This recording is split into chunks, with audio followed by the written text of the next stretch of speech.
Good afternoon, ladies and gentlemen, honored guests, family, friends, colleagues, and Cody. I'd like to welcome you again to this commencement ceremony of the class of 2014. To my classmates, today we become doctors. Let us bow our heads. God, forgive us, for we know not what we are going to do. Seriously. Thank you for our neurotic, obsessive-compulsive tendencies that led us to this day, and for the early Friday happy hours that sustained us after our exams. Thank you for our wisdom that you left us in the good book, better known as Up to Date, and for nearly universal Wi-Fi that allowed us to access it. Lead us not into the temptations of gummy bears and curly fries during overnight call, but deliver us from the evil one, our loan officers. And lastly, we ask that you please protect all of your children who enter our hospitals in the next few months. Amen.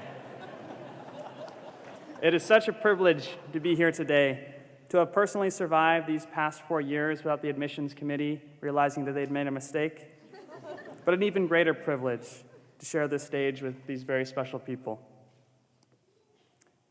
In the company of genius, in the presence of compassion, I've spent the last 4 years dwelling amongst the very best of our nation.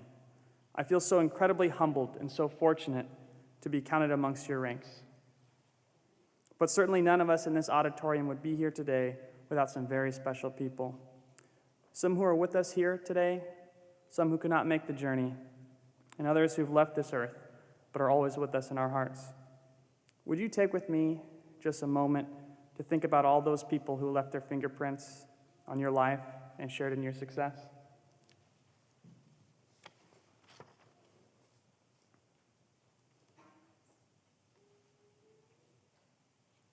Whomever you pictured in your mind, how special they must feel to know that you were thinking about them just now. How proud they must be of you today, and how fortunate are we to have had their loving guidance in our lives. I would like to thank my classmates for being an inspiration to me each and every day. You see, these are the remarkable people I have had the great fortune to know, to train with, and these are the remarkable people that I get to call my friends. Brilliantly dedicated people like Sam Talk, who completed his PhD while we were first years by driving to Los Angeles every weekend, living off a steady diet of pho noodles and Coca-Cola. A man who is now prepared to complete his surgical residency as a captain in the United States Army and commit to serve our men and women in uniform. Courageous people like Brittany Lewis, Rachel Mitchell, Joni McCuddy, or Tona Rodriguez, who excelled as student doctors while also tending to the needs of their children at home. If their resumes said nothing other than medical student and mother, they would still say so much more than mine. People who understand the importance of family, like Jules Verreau, who drove every day from the Bay Area 80 miles away because he'd made a commitment to be home every night to tuck his son in at bedtime. Or Louis Godoy, who arrived from Vacaville 2 to 3 hours earlier than scheduled class, using that time to study so that when he went home at the end of the day, he could fully dedicate himself to his wife and his children. Or Tyler Andre, now a father of 3, who in addition to his family commitments, volunteered to lead a young men's group in the community because he understood the importance of strong role models in the upbringing of young boys. As colleagues, we pursued a common dream to not just become doctors, but to become great doctors. And while our dream is not yet fully realized, I can assure all of you that you are all already on the pathway to greatness. So what advice can I give you? What wisdom can I possibly share that you have not already gleaned for yourself? While I cannot advise you on greatness, I can tell you of a great man, a man who once shared with me perhaps the greatest advice I'd ever received in my training. Let me tell you a story of a patient that I'd met while working at the VA. A patient whose words have been forever etched onto my heart. He was an officer of the Navy and served a distinguished career.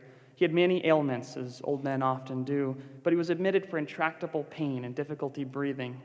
In short order, we discovered that he had widely metastatic bladder cancer. His urine was crimson-tinged, his liver swollen with tumor. His lungs were loaded with ominous nodes like deadly balls of cotton, and his spine was riddled with moth-chewed lesions. In a word, he was dying. After days of deliberation, he made the courageous decision to return home. Now, we had chatted politely. He had told me stories of war and family, of childhood dreams and old man's regrets. On our last morning, he was already sitting up in bed when I arrived, as you might expect an old military man might be.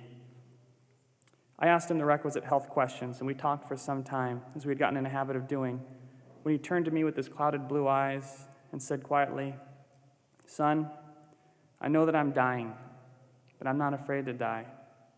Why? Because I know that my life had meaning. My children grew up well. I loved my wife faithfully for 60 years. I served my country, and every day that I got up to work, I knew that I was working for a greater purpose and not just for myself. Remember this always. Do your job for others' sakes, because people are essentially good and therefore deserve your best. You're going to be a damn fine doctor, son. Thank you for listening." Thank you for listening.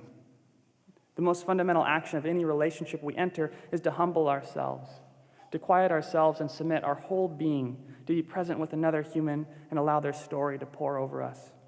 Perhaps if we all spent a little more time actively listening each day in communion with each other, we might discover the extraordinary wisdom of everyday ordinary people.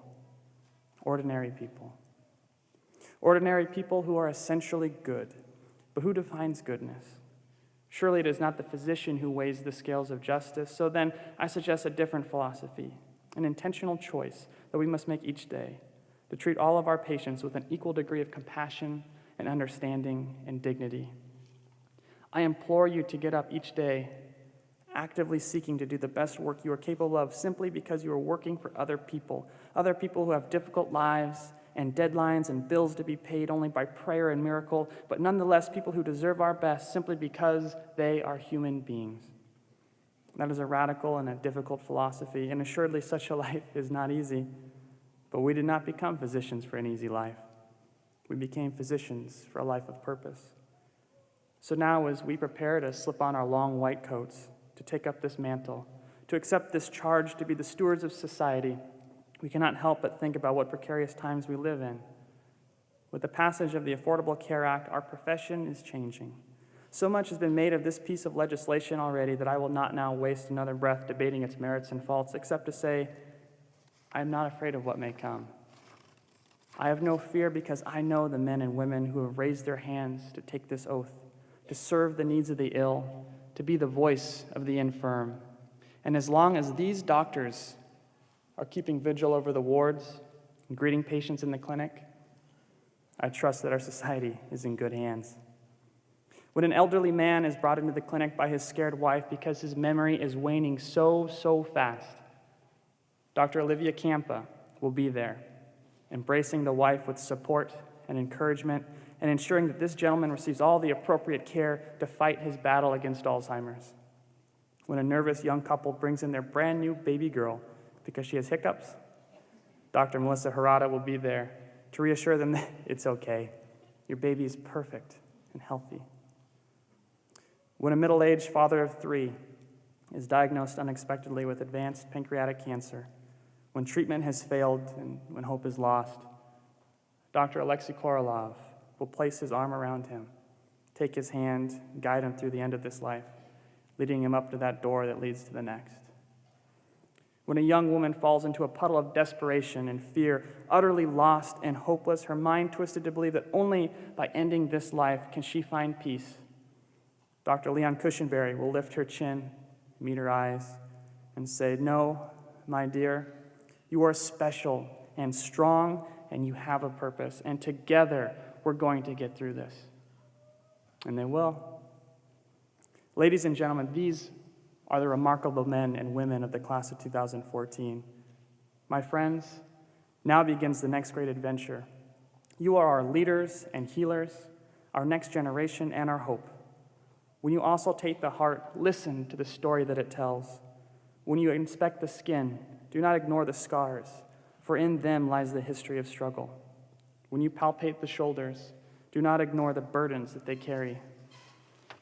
Be gentle, be patient, strive to inspire, and be humble so that you too may be inspired by others. Never lose faith in miracles, and to the best of your ability, be the instrument by which they may occur. Be vigilant in your duties and generous in your spirit. You don't have to save the world, but for every family member of a sick patient, you will. And remember always, do your job for others' sake, because people are essentially good and deserve your best. You're all going to be damn fine doctors. Thank you for listening.